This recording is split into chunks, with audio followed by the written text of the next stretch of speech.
Hello, everyone. Welcome back to OpenLine. We're talking about the economy and the impact of the coronavirus. We have with us Daniel Smith, director of the Political Economy Research Institute at MTSU. And he is he's setting up a new computer because we're having some trouble hearing him. Anne asked a question. She asked a question about the stimulus package and is this the right thing to be doing right now? And I want to get to Daniel Smith to have him answer that once he gets everything set up. So Ann, don't worry, we will get to you. There's just some staggering numbers. The economy was moving along. It was not perfect, but it was certainly moving along well, very, very robust as far as unemployment goes. But now, all of a sudden with the coronavirus, it has stopped. Money has stopped flowing. People are inside. It is a sudden stop. It's really unprecedented in history. And the question is, how long will it take to kind of restart things? Congress is debating a $1 trillion, it's probably more than that now, incentive package. We'll ask the economist here, Daniel Smith, what he thinks about that. And we'll go to Ann's question here in a moment once he gets set up. But I'll go ahead and go, why don't we go to Reverend Fuzz? Reverend Fuzz can ask his question as we are getting ready, kind of restarting things so we can hear things better. But let me go to Reverend Fuzz. Are you there, Reverend Fuzz? Hey, that's me. Can you Good. hear me okay? I can hear you. Yes, sir. Go right ahead.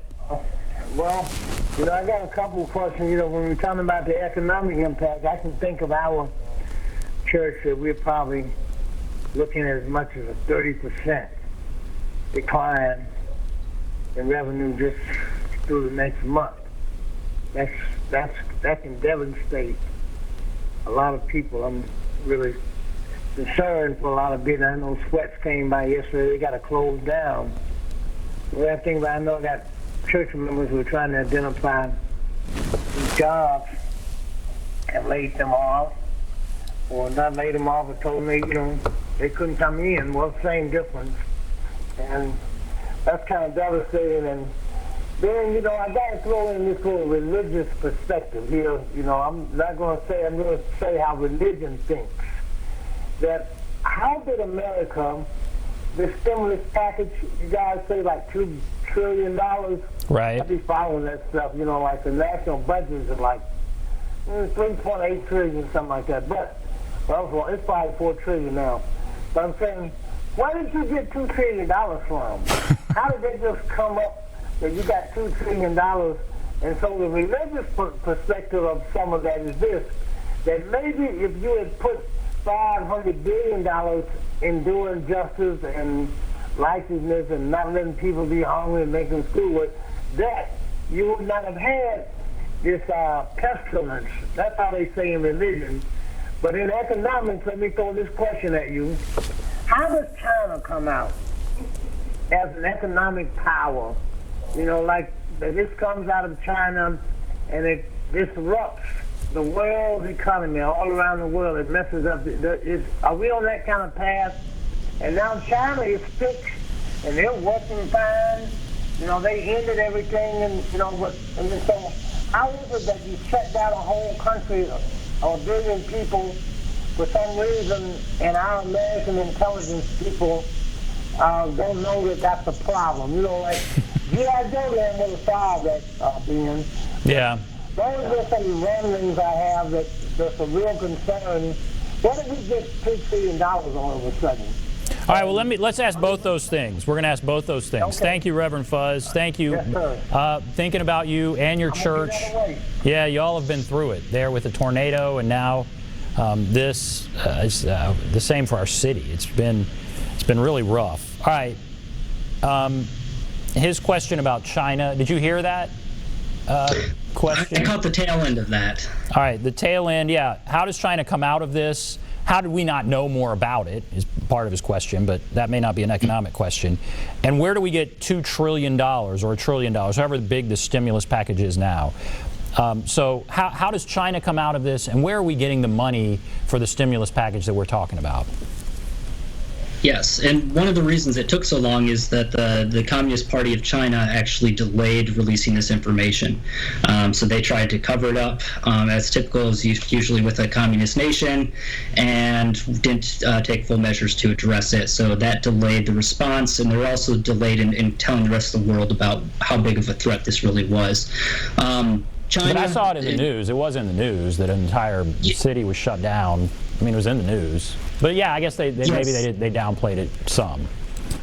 Yes, and especially by the time it got the news, a lot of people had already been affected, because I believe what I've seen is that they tried to suppress that information for about 2 weeks. Okay. I'm not an expert on China, but that's at least what I've seen from a couple reputable sources. I think they're kind of in the same boat we are. They're big. They have a lot of people, a big economy. You're starting to see production come back online in some areas. So they're a little bit ahead of us, but pretty much in the same boat. Where do we get the money for this stimulus package? What is? I have something here that says $1 trillion. I think I have heard $2 trillion. What is the number? What is the amount of this proposed stimulus, and where do we get the money for it? Yeah, so the proposed stimulus is right around $1 trillion, in addition to the $1 trillion we were already planning on spending this year. So yeah, that's a substantial amount, and we do not have the money to pay for that. And this is one of my concerns, is that during good times we should be physically responsible and have that capacity for when a crisis hits. Obviously, we couldn't predict this one. This came out of left field, but we need to be ready for that. And the simple fact is, as a nation, we weren't. We were spending way too much over the last couple of years, over the last even decades even. So yeah, we don't have a lot of leeway, and it starts to become a concern if people start questioning our ability to pay our national debt.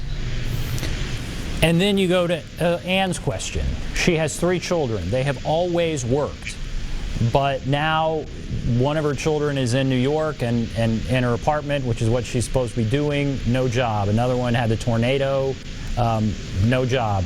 The other is socially isolating like they're supposed to, job goes away.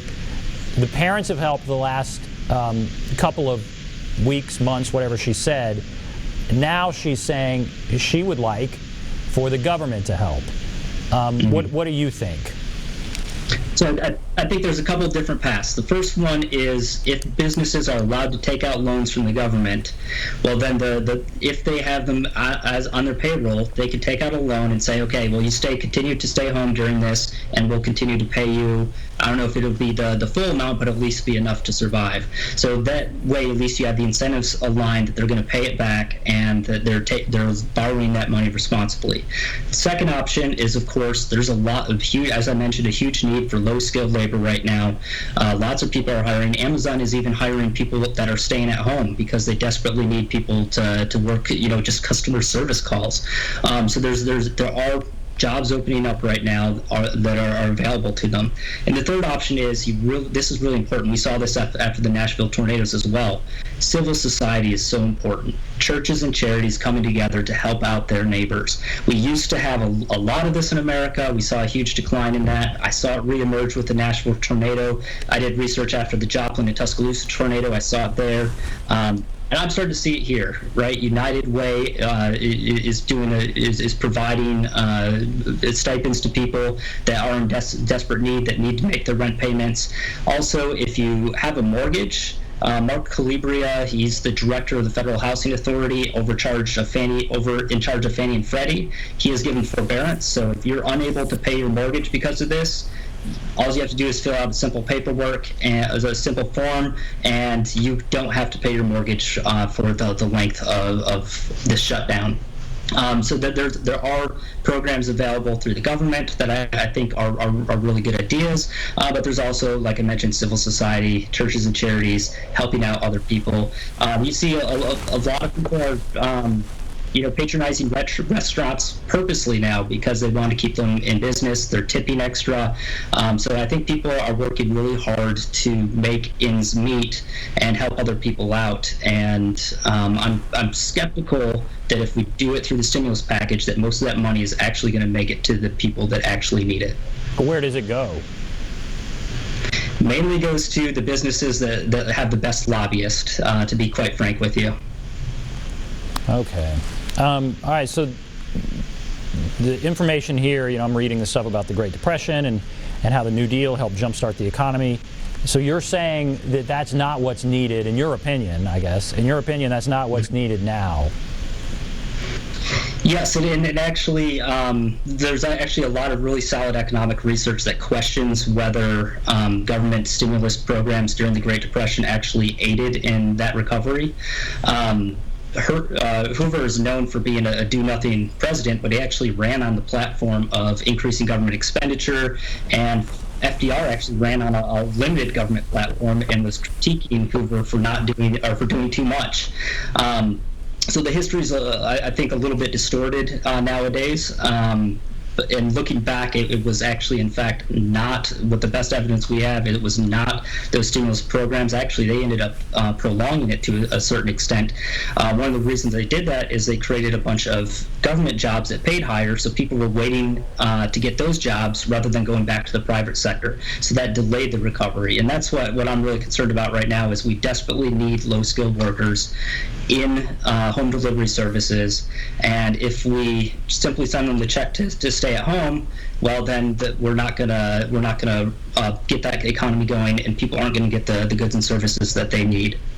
We now sit at a situation, though, where we don't know how long this could last. What if this isn't a best-case scenario, and we do have to go through this for a long period of time, an extended period of time? It's certainly not outside the realm of what is possible. When you read some of the material, it says it could last a while. What should the response be then, in your opinion? I think the longer this goes, the more important it is that we get workers to adjust to those new jobs, because we're purchasing in completely new fashion. We're buying groceries using an app, and someone's delivering them to our doorstep. We don't interact with them in any capacity. Those services are in desperate demand right now, and certainly if this goes on that long, we're also going to need a lot more healthcare workers. So we need those people to adjust to those new jobs. The longer this goes, also, I think the more permanent changes you're going to see in the economy. So you need capital and labor to have that flexibility to adjust. All right, let's go to Joe here. Hello, Joe. Hello. Go right ahead. Yeah, first of all, people need food in Davidson County. I suggest that they go to the First Harvest Youth Food Bank and get food that they need in this price. That's just I just want to throw that out there. But as far as the stimulus package, it's important that businesses, and I know you were kind of arguing this back, is why should businesses get the money? Why don't they just send it to the workers? What the stimulus package does is it actually gives money to a business and says, we're going to give you this money as long as you hold on to your employees, so that they don't lay the employees off completely. And so the stimulus package gives the money to the business, and then the business will pay them for the 2 or 3 weeks that they're off from work and hold on to those employees. I think you missed that in the package, but it's kind of unbelievable that I listened to Fox News and the Congress members and everybody talked about we were going to fall into a recession 2 years ago, like it was 2018, and we're all going to be in a recession. So the talk about recession has been going on for 2 years, and it's kind of weird that the Washington Post wrote last year that, oh no, it looks like we're not gonna, and then everybody wants to talk about recession again. I think the stimulus package is going to help. Any comments on that? So the up and down sort of nature of talk about a recession, and then he thinks, the stimulus package would help with this situation. I guess, what are your thoughts to what he said there? Yeah, that's a really good question. He obviously very well informed on what's going on. Yeah, that's one of the plans, and actually that's my primary reason for being opposed to that stimulus package is, like I said, it's going to employers are going to lock their employees in place, and then those employees won't go out and fill these new service sector jobs. And the fact of the matter is, if people aren't producing, If businesses aren't operating, if restaurants aren't open, if there's not home delivery workers out there working, then everything falls apart. We don't have the groceries we need to sustain life. So without production, you do not get that consumption. So stimulating consumers with more money to spend will not increase production. So that's my big problem with that. So rather than try to get the money to consumers to spend it, I'd rather see the businesses take out that loan so they could keep going and eventually open up and produce the goods and services that we need to sustain life. Well, I think the stimulus package might be under the operating sort of assumption that eventually we'll get back to the kind of economy we used to have, right? That if we can keep people from having to, I guess, file unemployment, from if we can help them pay their initial bills, pay their rent, pay their mortgage, then when this coronavirus thing is over, they'll be in place to do the job they were doing before. It's kind of just to help stem the tide. Mm-hmm. Do you see that? Yeah, that's the background assumption, is that we're just going to pause the economy and then go right back to where we were.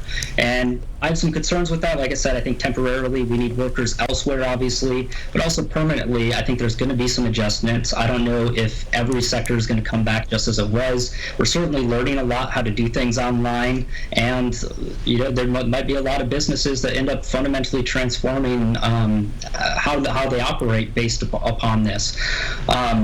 So yeah, I think that's definitely part of this. Now, unemployment. One of the problems we're obviously seeing with unemployment insurance is that it doesn't work when you're temporarily laid off. That's a big problem, and we need to fix that. And I think if we fix that, we won't actually need the rest of the stimulus package if we could operate through the existing unemployment program that we already have. Okay, we're going to take a break. Then I want to come back and talk about just kind of the 101s of economics. I want to talk about what is a recession, when are we officially in a recession, kind of go through some of those basics. We'll take a break. Be back right after this.